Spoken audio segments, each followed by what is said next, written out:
Captaincy contender toss జరిగింది. Promo 1 చూసిన వాళ్ళకి అర్థమైపోతుంది ఏ రేంజ్ లో రచ్చ రచ్చ జరుగుతుందో. ఇదంతా ఇవాళ అసలు సుమన్ శెట్టి గారు, తనుజ అండ్ భరణి గారు అసలు వీరు ఒక రేంజ్ లో ఆడారు. ఇటు వైల్డ్ కార్డ్స్ వామ్మో ఏంట్రా ఇంత వైల్డ్ గా ఉన్నారు అనిపించింది.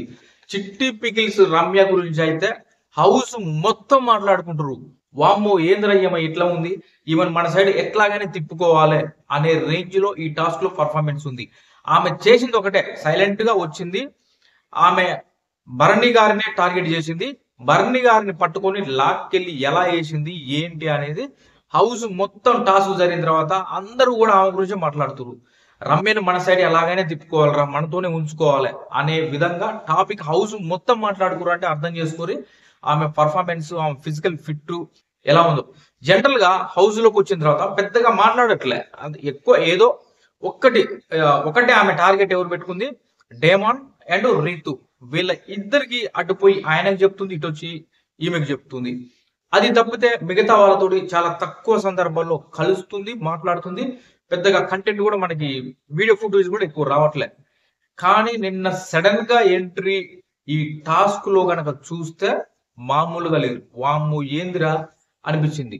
ట్రూ, ఎవరు తగ్గలే. ఎక్కువ ఫోకస్డ్ గా ఈ అంటే యాక్చువల్లీ ఊహించలే ఎవరు కూడా రమ్య దగ్గర ఇంత ఫిజికల్ ఫిట్నెస్ ఉందా అని ఎక్స్పెక్ట్ చేయలే. భరణి గారిని లాక్కెళ్ళి ఆడేసిందంటే ఏంట్రా అనే ఒక క్వశ్చన్ వచ్చిందనమాట.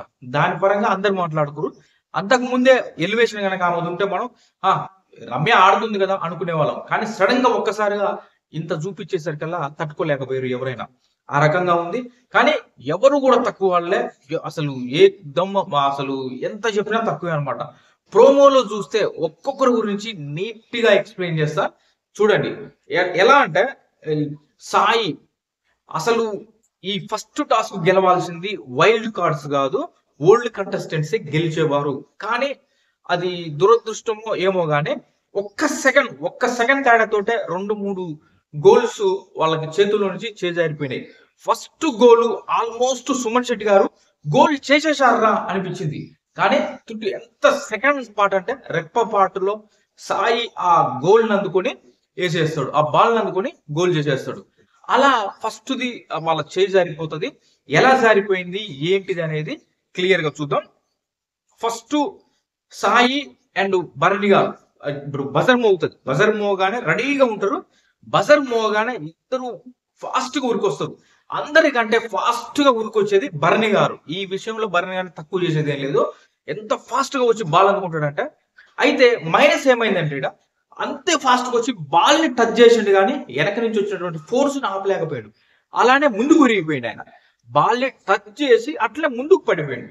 అది ఫస్ట్ అందుకునేది భరణి గానే. కాకపోతే బాల్ ని టచ్ చేసి దాన్ని లాగలేక, అంటే లాగబోయే టైంలో అటు సాయి వచ్చి పట్టుకుంటాడు. ఫస్ట్ పట్టుకునేది ఇటు సైడ్ నుంచి భరణి గారు, అటు సాయి సెకండ్ పట్టుకుంటారు, తర్వాత మిగతా వాళ్ళు వచ్చి పట్టుకుంటారు. కానీ ఇక్కడ మైనస్ ఏమైందంటే భరణి గారికి చాలా ఫోర్స్డ్ గా వచ్చి పట్టుకుంటూ ఆ బ్యాలెన్స్ ఆగలేక కొంత ముందుకి వచ్చేస్తాడు. ఇలా అలా రావడం వల్ల ఆయన చేతిలో నుంచి బాల్ కొంత చేజారిపోయినట్టు, ఆ పట్టు దొరకలేదు దాని మీద. దాని కారణంగా ఇది ఫస్ట్ జరుగుతుంది. తర్వాతకి వీళ్ళిద్దరి తర్వాత వచ్చేది ఇటు సైడ్ నుంచి రమ్య గారు అండ్ మాధురి గారు. వీళ్ళిద్దరు వచ్చి ఆ బాల్ పట్టుకుంటారు. ఇటు సైడ్ తనుజ వస్తుంది, సంజన గారు వస్తుంది, ఆ సుమన్ శెట్టి గారు అయ్యా బాల్ని హోల్డ్ చేసిండు. ఇలా పట్టుకుంటే అసలు ఉడుం పట్టే అనాలి, అంత గట్టిగా పట్టుకుండు. ఎంత లాస్ట్ వరకు ఆ బాల్ వదిలి పక్కకు జరగలేదంటే అర్థం చేసుకోండి. అంత గట్టిగా పట్టుకుండు. వామ్మో ఏంది అనిపిస్తుంది. నిన్న కొద్దిగా బోండాలు, మైసూరు బోండాలు అయ్యి గట్టిగా వేసిండు కదా, మరి ఆ బలం అంతా వచ్చినట్టుంది. ఇటు సుమన్ శెట్టి గారికి, అటు రమ్య గారికి. ఇద్దరు, ఇటు సుమన్ ఏమో ఆ బాల్ ని పట్టుకొని లాస్ట్ వరకు ఆ బాల్ ని వదిలిపెట్టలేదు. లాస్ట్ ఆల్మోస్ట్ సుమన్ శెట్టి గారు గోల్ చేశారు ఆ బాల్ అన్న కాడికి తను ఇలా పుష్ చేస్తాడు. అక్కడ పుష్ చేసే టైంలో వచ్చేసి సాయి, అది కూడా మాట్లాడదాం. ఇటు సైడ్ చూస్తే రమ్య, వాళ్ళకి ఫుడ్ బిగ్ బాస్ ఏం ఫుడ్ పెట్టినా కానీ బీభత్సమైన ఎనర్జీ వచ్చింది అనిపించింది వాళ్ళకి. తర్వాత అందరూ వచ్చేసి ఇక అందరూ పట్టుకుంటారు బాల్ని, అందరూ ఒకరి మీద ఒకరు పడతారు. తర్వాత ఒక్కొక్కరిని టార్గెట్ చేసి బయటికి లాగే ప్రయత్నం చేస్తారు. ఇటు సంజన గారేమో దివ్యని టార్గెట్, ఇటు సంజన గారేమో ఎవరిని మన దువ్వాడ మాదిరిగానే లాగే ప్రయత్నం చేస్తుంది. దువ్వాడి మాదిరి గారేమో అటు దివ్యం లాగే ప్రయత్నం చేస్తుంది. ఇటు అయేషా అండ్ తనుజ వాళ్ళిద్దరిని ఒకరినొకరు లాగే ప్రయత్నం చేస్తారు. రమ్య వచ్చేసి ఫస్ట్ రమ్య ఎవరిని టార్గెట్ చేయలేదు. తర్వాతకి వచ్చేసి ఒక మూమెంట్ కి వచ్చేసరికల్లా కంప్లీట్ గా వచ్చి భరణి గారిని ఆమె ఫోకస్ అంటే మిగతా వాళ్ళు ఎవరి వాళ్ళు లాగేస్తారు, బాల్ పట్టుకునే వాళ్ళు బాల్ పట్టుకురు. ఇటు సాయి శ్రీనివాసు, ఇటు భరణి గారు, అటు సుమన్ శెట్టి, వీళ్ళ ముగ్గురు చేతిలో బాల్ ఉంటది. సుమన్ అన్న అసలు వదిలిపెట్టట్లే, హోల్డ్ చేసి ఇక ఆల్మోస్ట్ ఇటు సుమనుండు భరణి గారు ఇద్దరు ఉన్నారు బాల్ గట్టిగా. ఇటు సైడ్ వైల్డ్ కార్డ్స్ నుంచి ఓన్లీ సాయి శ్రీనివాస్ మాత్రమే పట్టుకుంటాడు. అంతసేపు వెనకుంటాడు ఎవరు గౌరవ్, వెనకుండి ఎవరన్నా అది గోల్ చేస్తారేమో అక్కడ ఉందామని ఉంటాడు ఆయన. సడన్ గా వీళ్ళు ఇద్దరు అయిపోయి ఇతను ఒకడేసరికి అలా ఉరికొస్తాడు, ముందుకు ఉరికొస్తాడు. అదే టైం గౌరవ్ ఆ బాల్ దగ్గరికి రావడం, అరే మన చేతి నుంచి చేజారిపోతుందని గౌరవ్ ముందుకు ఉరికి రావడం, ఇక్కడ ఉన్నటువంటి భరణి గారిని టార్గెట్ చేస్తూ రమ్య ఎంటర్ అవ్వడం, ఎంటర్ అయ్యి వచ్చేసి భరణి గారిని గట్టిగా ఇట్లా చేతులు హోల్డ్ చేసేసి ఇలా ఇట్లా లాగేస్తుంది. ఇటు భరణి గారు ఆ బాల్ నుంచి వదిలేసుకోవడం చేతులు, అటు సైడ్ నుంచి గౌరవ్ వచ్చేసి అతను అంటే అప్పుడు ఇద్దరే వైల్డ్ కార్డ్స్ నుంచి సాయి శ్రీనివాసు అండ్ గౌరవ్ వాళ్ళిద్దరు ఆ బాల్ హోల్డ్ చేస్తారు. ఓన్లీ సుమన్ శెట్టి గారు వదిలిపెట్టలే, వాళ్ళిద్దరు గట్టిగా పట్టిన సుమన్ శెట్టి గారు ఆల్మోస్ట్ పట్టేసుకురు గట్టిగా. ఇటు చూసేసరికల్లా భరణి గారిని ఇలా లాక్కెళ్తుంది, ఇలా పట్టుకొని ఇలా తీసుకెళ్తుంటే ఆశ్చర్యం అనిపించింది. ఎంత సున్నితంగా ఎట్లా అనిపించింది అంటే ఒక పెన్సిల్ ని చెక్కినట్టు, ఒక కొత్తిల్లు కట్టేటప్పుడు ముగ్గు పోస్తారు, ఆ ముగ్గు పోసినట్టు అంత జాగ్రత్తగా భరణి గారిని పట్టుకొని వచ్చేసింది వెనక్కి. చాలా అంటే చాలా సింపుల్ గా తీసుకొచ్చింది. అర్థం కాలే అసలు ఏంట్రా ఇట్లా లాక్కొస్తుంది ఎదురా అనిపించింది. కొద్ది దూరం కాదు, అక్కడెక్కడో కోర్టు లైన్ ఉంటే మొత్తం ఆల్మోస్ట్ వీళ్ళ లైన్ దాకా లాక్కొచ్చేసింది. చాలా ఆశ్చర్యం, అరే ఇంత ఫిట్నెస్ ఉందా అనిపించింది. ఆశ్చర్యపడరు అక్కడ చూసే వాళ్ళు అయితే పరిశాన్ అయ్యారు. అక్కడ ఉన్నటువంటి Kalyan, Demon, Rithu and Emmanuel వీళ్ళందరూ కూడా బొమ్మ ఏదో ఇట్లా లాక్కెళ్తుంది అన్నట్టుగా అలా తీసుకెళ్లిపోయి వెనక ఉన్నటువంటి గోల్ చేయాల్సినటువంటి ఆ కడ్డీ, ఆ నెట్ ఉంది కదా, వెళ్ళి దానికి తగులుతుంది. రమ్య తగిలి కింద పడ్డప్పుడు కూడా ఆమె హెడ్ కి తగులుతుంది. తగిలినప్పుడు ఇక్కడ భరణి గారిని చిన్న మిస్టేక్ అయ్యి వెంటనే తేరుకుండు, అరే కింద పడ్డ ఏందిరా ఏం జరిగింది ఒక్కసారిగా, బాల్ ఇంత దూరం ఎవరు లాక్కొచ్చి ఆయన ఎవరు లాక్కొచ్చినా కూడా తెలియదు పాపం, ముందు చూసుకుంటు కదా, ఇంత దూరం ఎవరు లాక్కొచ్చినని వాళ్ళందరికంటే ఫాస్ట్ గా లేస్తాడు. లేచి అటు ఇటు చూసుకొని ఉరికి మళ్ళీ పట్టుకోవాలనుకునే టైంలో ఇక్కడ రమ్య కింద పడి దెబ్బ తగిలిందేమో అనేసి వాళ్ళందరూ ఉరికొస్తారు. ఇమాన్యుయల్, కళ్యాణ్, డేమో వీళ్ళందరూ వచ్చి రీతి వీళ్ళందరూ వచ్చేసి ఏం జరిగిందని చూస్తునే సర్కిల్ ఇట్లా ఆ టైంలో కొంత ఫోకస్ చేంజ్ ఇటువైపు చూస్తాడు పడిన. ఆ సెకండ్ కాక ఆయన ఇటు చూడకుండా అసలు పరుగున వెళ్ళి ఆ బాల్ సైడ్ వెళ్ళినట్టయితే ఇంకోలా ఉంటుంది గేమ్. ఈ లోపు అక్కడ ఏమైతుంది, సుమన్ శెట్టి గారు చేతుల నుంచి సుమన్ శెట్టి గారి చేతుల్లో ఉన్నటువంటి ఆ బాలు గౌరవ్ చేతుల్లోకి కంప్లీట్ గా వెళ్ళిపోతుంది. అటు అయేషాన్ని తనుజ లాగి అవతలకి తీసుకెళ్లి పడేస్తుంది. ఇటు పడేస్తుంది అంటే అటు తీసుకెళ్తుంది దూరంగా. అయేషాని తనుజ టార్గెట్ చేసేసి అయేషాని లాగి బయటికి తీసుకెళ్తుంది. అండ్ మళ్ళీ వచ్చేసి ఇక్కడ సుమన్ గారికి సపోర్ట్ గా మళ్ళీ బాల్ అందుకోవాలని ప్రయత్నం చేస్తుంటది. అటు సైడ్ చూస్తే దివ్యని మాధురి గారు తీసుకొని అటు లాక్కెళ్ళిపోతుంది. ఇటు సంజన గారు గౌరవ్ పట్టుకుంటాడు. గౌరవ్ చెయ్యి దొరకట్లే, అసలు నడుము దొరకట్లే, ఏం దొరకట్లే, లాగుదాం అని చెప్పి కాలు దొరికితే కాలు బట్టి గుంజుతుంది. సంజన గారికి ఏం దొరికితే అది బట్టి లాగేస్తుంది. ఇక్కడ గౌరవ్ కాలు బట్టి గుంజుకుంటుంది. ఆశ్చర్యం నిజం. ఆ బాల్ తీసుకోవాల్సిన పైన కానీ ఆ కాలు బట్టి లాగుతుంది కింద. అక్కడ అటు చూస్తే ఇక అటు తర్వాతకి మొత్తానికి ఆ ప్లేయింగ్ లేచి మళ్ళీ భరణి గారు వచ్చేసి దాంట్లో జాయిన్ అవుతారు. గట్టి పోటీ ఉంటది. మళ్ళీ టఫ్ అయిందిరా అనుకుంటాం. కానీ ఆల్మోస్ట్ గౌరవ్ చేతిలో నుంచి సుమన్ శెట్టి గారి చేతిలోకి మారుతుంది ఆ బాల్. ఫైనల్ గా అది బ్యాలెన్స్ తప్పి కింద పడిపోతారు. ఆ టైంలో దివ్య అక్కడే ఉంటది. దివ్య కనుక కొంచెం బెండ్ అయ్యి ఆ బాల్ లాక్కునే ప్రయత్నం చేస్తే ఆల్మోస్ట్ వీళ్ళ చేతికి వచ్చేది. కానీ వాళ్ళు కింద పడుతుంటారు.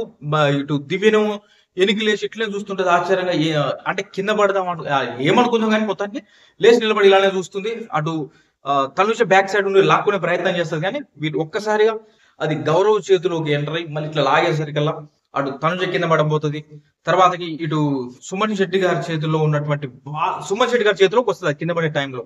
సుమన్ శెట్టి గారు ఆ బాల్ ని తీసుకొని ఇలా ఆల్మోస్ట్ నెట్ దగ్గర ఇట్లా పుష్ చేయబోతాడు ముందుకి. ఆ పుష్ చేసే క్రమంలో సాయి ఎక్కడి నుంచి వచ్చిండో మాయమాయగా వచ్చిండయ్యా, ఇట్లా జంపు చేసినట్టు వచ్చి అటు నుంచి సుమన్ శెట్టి గారు ఇట్లా పుష్ చేసేటువంటి ఆ బాల్ ని అందుకొని ఆయన గట్టిగా పట్టుకొని ఆయన ఆ నెట్ లో ఆ గోల్లో పడిపోతాడు.